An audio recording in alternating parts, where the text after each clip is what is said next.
राज्यात प्रतिबंधित गुटखा, पान मसाला आणि भेसळयुक्त अन्नपदार्थांविरोधात अन्न व औषध प्रशासनाने मोठी मोहीम हाती घेतली असून आयुक्त तुकाराम मुंढे यांच्या निर्देशानुसार अवघ्या 7 दिवसांत राज्यभर धडक कारवाया करण्यात आल्या आहेत.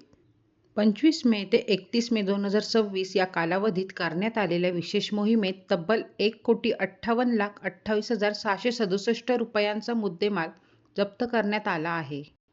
तसेच 102 जणांना अटक करण्यात आली असून 203 आस्थापनांवर कारवाई करण्यात आली आहे. यापैकी 86 आस्थापने सील करण्यात आली आहेत.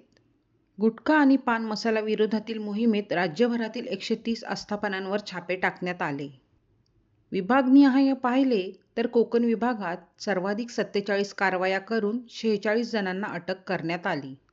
बृहन्मुंबईत 22 कारवाया आणि 23 अटक, पुणे विभागात 14 कारवाया आणि 13 अटक, तर नाशिक, छत्रपती संभाजीनगर, अमरावती आणि नागपूर विभागातही मोठ्या प्रमाणात कारवाया करण्यात आल्या आहेत. या कारवाई दरम्यान 34 लाखांहून अधिक रुपयांचा गुटखा आणि संबंधित मुद्देमाल जप्त करण्यात आला आहे.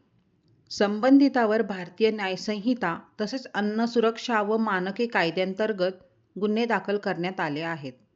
दरम्यान safe food, safe drugs, safe Maharashtra या मोहिमेअंतर्गत भेसळयुक्त आणि निकृष्ट अन्नपदार्थांविरोधातही मोठी कारवाई करण्यात आली.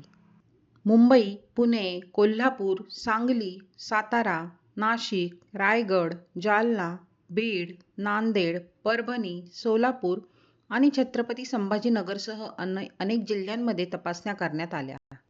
या मोहिमेत 73 आस्थापनांची चौकशी करण्यात आली असून 1,24,23,629 रुपयांचा संशयित निकृष्ट व असुरक्षित अन्नसाठा जप्त करण्यात आला आहे.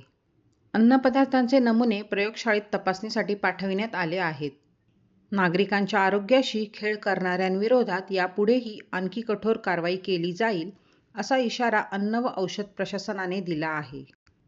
अशाच महत्त्वाच्या आणि विश्वासार्ह बातम्यांसाठी आमच्या चॅनलला लाईक, शेअर आणि सबस्क्राईब करायला विसरू नका.